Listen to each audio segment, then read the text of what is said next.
అందరికీ నమస్కారం అండి. ఈరోజు నేను చేయబోతున్న వీడియో ఏంటంటే, ఇల్లు, ఒళ్ళు, మనస్సు ఈ మూడిట్లో ఏది శుభ్రంగా లేకపోయినా మనిషి జీవితం కొలాప్స్ అయిపోతుందండి. ఇల్లు, ఒళ్ళు, మనసు ఈ 3 శుభ్రంగా లేకపోతే జీవితం ఎందుకు కొలాప్స్ అవుతుంది అంటే నాశనం అయిపోతుంది.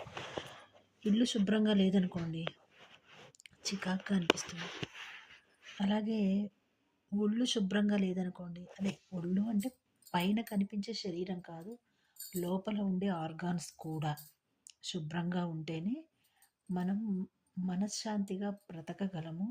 అలాగే సరైన సమయానికి అన్నిటినీ సరిగ్గా తీసుకోగలుగుతాం. ఏదైనా కానీ నీరు కావచ్చు, లేకపోతే ఆహారం కావచ్చు, వాటి యొక్క ఆహ్, అరుగుదల చేసుకోవడం కావచ్చు, వాటిల్ని విసర్జించడం కావచ్చు, ఏదైనా కావచ్చు. ఆహ్, అలాగే మనసు. ఆహ్, మనిషి మనసు స్థిరంగా ఉండే ఆహ్, ఇది కాదు. చంచలంగా తిరుగుతుంది. లక్ష్మి లాంటిదే మనస్సు కూడా. లక్ష్మీదేవిలాగా చంచలంగా తిరిగే ఆహ్, ఒక పదార్థం అనమాట మనస్సు కూడా. అయితే ఆహ్, ఈ మనస్సుని శుభ్రంగా ఎలా ఉంచుకోవాలి అంటే ఆహ్, రోజు దైవ ధ్యానం చేయాలి. దైవాన్ని రోజు పూజించాలి. దీపం పెట్టాలి ఇంట్లో.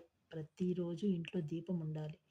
అంటే ఆడవాళ్ళైతే దీపం పెట్టేది ఆడవాళ్ళైతే ఆహ్, ఏదైనా ఇబ్బందులున్న సమయాల్లో తక్క మిగిలిన రోజులంతా వీలైనప్పుడు కాదు, వీలు చేసుకొని దీపం పెట్టుకోవాలి.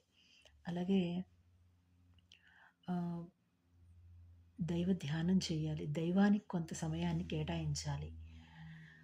ఇంకా ఏదైనా మనము ఏదైనా వింటూ ఉంటాం. ఎవరో ఒకళ్ళు ఏదో చెప్తూ ఉంటారు. ఏదైనా ఒక ఫోన్ కాల్ వస్తుంది. లేకపోతే దానిలో ఏదైనా ఒక విషయం తెలుస్తుంది.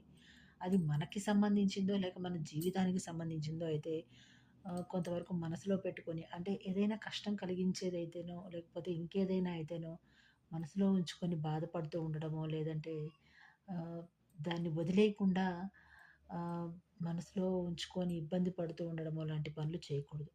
డస్ట్‌బిన్‌లా మార్చకూడదు.